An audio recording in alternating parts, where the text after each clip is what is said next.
Well, I'm June Letkeman, and I have lived in Plum Coulee for about 30 years. My husband and I had bought the hotel here, and we grew to love Plum Coulee, and so I've stayed. The community is just the best ever. The people make the community, and it's a great, great people and great place to live. Well, I know a little bit. I read about your hotel background, but I also pulled up a few other things. You're the GM of Central Manitoba Tourism, almost Yes. 3 years. Yes. I did a feature for one of my colleagues that interviewed you for Prairie Connect Conference, which That's just right. ran. Yes.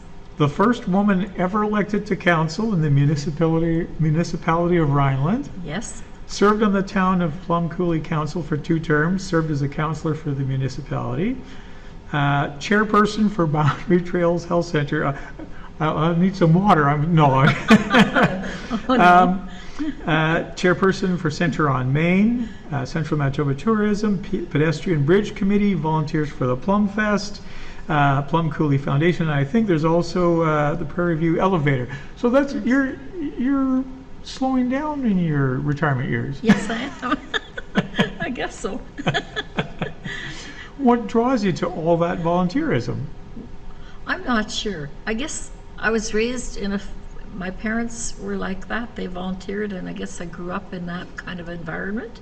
And it just, I always think I'm just like my mom. That's what my mom did.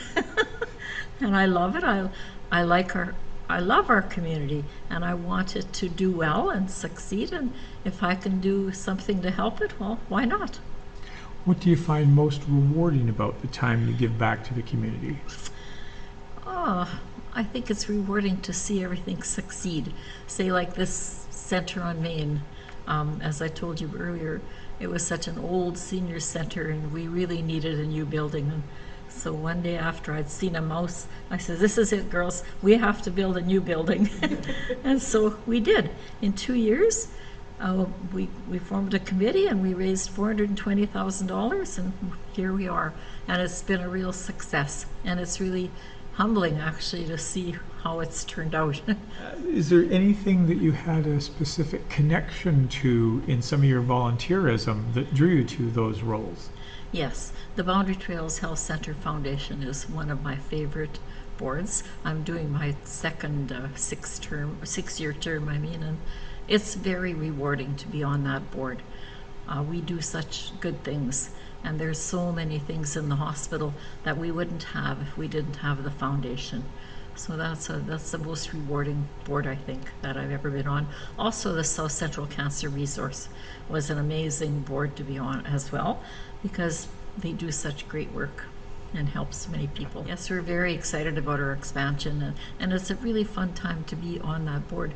The first 6 years that I did, I was chair, and not all years, but for 3 years. And at that time, we were raising money for the MRI. So that was just so exciting to get it. And we were also starting plans for the expansion at that time as well. So it's taken a long time. And everything moves forward with, we talked about this before I turned on the camera. Yes. Without volunteers, so many things wouldn't move forward. Absolutely. Well, we wouldn't have anything in our communities if it wasn't for volunteers, really, because volunteers do everything, and you can't afford, communities like the municipalities can't afford to support all of these things, so they need volunteers to do this. It's not a stretch to consider you a cheerleader of volunteerism. What would you say to anybody that's thinking about volunteering? Do it. It's the most rewarding thing ever. You meet friends, you make friends, you lifelong friends, and it really gives you a good feeling when you see that you can help your community.